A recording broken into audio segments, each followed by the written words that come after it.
Is your company planning to adopt the new GS1 2D barcodes for the Sunrise 2027 project? There are certainly lots of advantages in doing so, but one thing that you might be wondering about is how big will your new 2D barcodes be? Now, there's two types of people that are going to be interested in that, I think. There's going to be the package designers who need to know how much room to leave on the package for the new barcodes to be printed. And then there's the packaging folks who are quite likely going to be printing these barcodes right on the package, right on the production line, rather than them being pre-printed as in the past.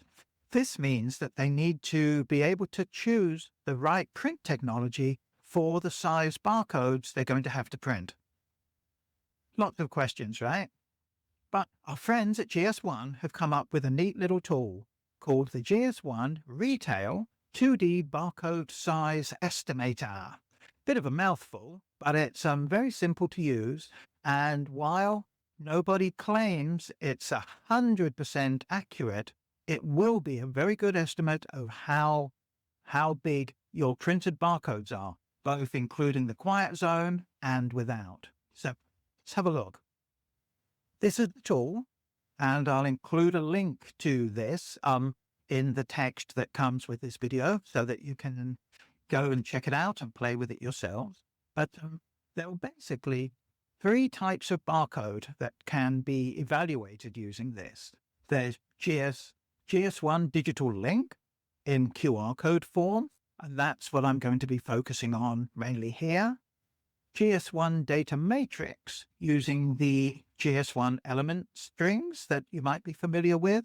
And then it's also possible to encode GS1 Digital Link in the data matrix format as well. But I'm going to be focused on QR code with GS1 Digital Link.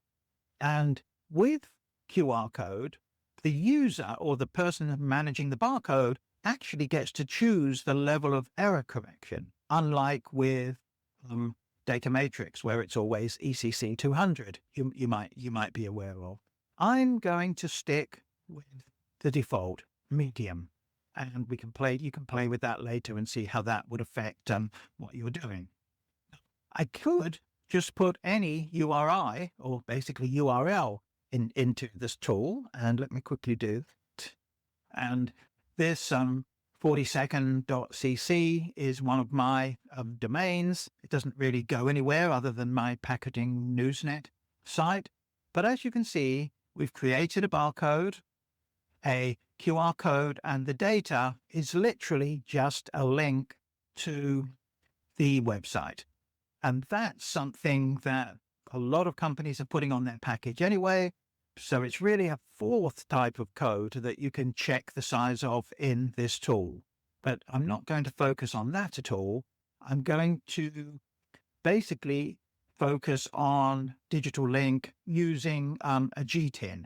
And rather than copy and paste or type a 14-digit GTIN, I'm going to just click GS1's demo number here. And one thing to be very careful of when you're using this tool, and I'm going to jump down the page a little bit, is this section here where I have two options as to where my barcode will be scanned. The most common one for barcodes on retail products is only scanned in retail point of sale and not in general distribution. But you can choose the option for barcodes that would be scanned at retail point of sale and in general distribution. Those ones have a larger element size or X dimension and will generally be larger barcodes. I'm going to focus on point of sale only because I think that's going to be the most common way of doing this. I'm also going to put my website URL into the field here. And then if we look over onto the right-hand side, you'll see that here is the data now correctly encoded in GS1 correctly encoded into GS1 Digital Link format. And the tool is telling me that my barcode is 29 by 29 modules. And a module is, remember, is the little individual squares that make up the barcode. And the quiet zone around it, which is the light blue, is 4 modules thick on each side. So that would be my total size of my barcode. And then looking at the yellow highlighted here is my medium for my medium error correction that I chose. You can see that for the amount of space that I need to allow on the package for this barcode, if I use the minimum element size or X dimension, which is 0.396 of a millimeter or just about 0.4 of a millimeter, the space I need is 14.652 millimeters square. So if I'm and if I make my barcode the maximum allowable size with a 0.99, which is just about 1 millimeter size for those individual little squares, my maximum barcode size would be 36.6 millimeters. And that's the total size, remember, including the quiet zone. So that's the amount of space I need on the package for this barcode. The tool is also really helpful if I'm the packaging person and I've got to determine the print sizes. I can turn off the quiet zone and exclude the quiet zone. And now it tells me that my total size of my barcode is 29 by 29 elements, which is still the same. But now my size of the barcode, if I use the smallest X dimension, is now 11.484 or just about 11.5 millimeters. And that's quite significant because that means that this barcode will now fit on a single thermal inkjet print head, if that's the technology that I'm using. If I go to the larger element sizes, you can see the barcode gets larger as well. So that's all very well. But there's a couple of other things that we need to look at here. One is that if you look at my data, I do have some lowercase characters in it. And on the left side of the tool, I chose the data to be as I typed it. So what's there is exactly what I typed in. If I change this to all uppercase, miraculously, the barcode gets quite a bit smaller. And that's because there's less data used in the QR code for an uppercase character than there is for a lowercase character. So if you're working at trying to minimize the size of your digital link QR code, keeping everything in all uppercase certainly helps your cause here. And you can see now that for, again, with my M error correction, if I go with the smallest X dimension, I'm down below 10 millimeters, as opposed to, I think it was about 11.5 before. So quite a difference. So that's good news. The bad news is that I'm almost certainly going to need to add other data into the barcode. So for instance, if I go back onto the left side, I may need to add a batch or lot number. And I'm going to cheat here and just use GS1's demo. I may need to add a best before date. Again, I'm using the GS1 information. And you can see that correspondingly, my barcode has increased in size.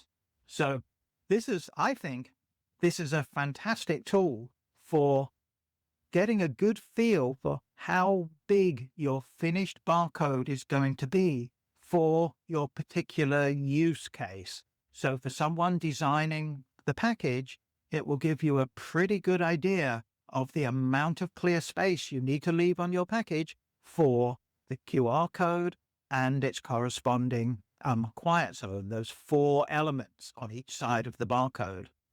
For the packaging folks, you'll be able to see what size or approximately what size your barcode is going to be, and that will help you determine what print technology and what print head size you're going to need to be able to print them. One other thing with this that's really cool is if I click on this button down here, it will produce for me a PDF with the sizes, with those estimated sizes for each of the X dimensions, the minimum allowed, the maximum allowed, and the target one, which is between the two. But any element size between the smallest allowed and the maximum allowed is certainly possible to use. It's just important to remember that in general, the bigger the barcode, the easier it is to scan. And one of the key things here is that these barcodes need to scan first time in the retail store, just as the UPC codes do that we're used to using every day. So I hope you found this interesting. I think this is a brilliant little tool that's going to be really helpful. So watch out for when I post a link so that you can go and check it out yourselves, plug in your own data, and start to get some thoughts as to how this can help you out. So my name is David. Thanks very much for watching, and talk to you next time. Thank you.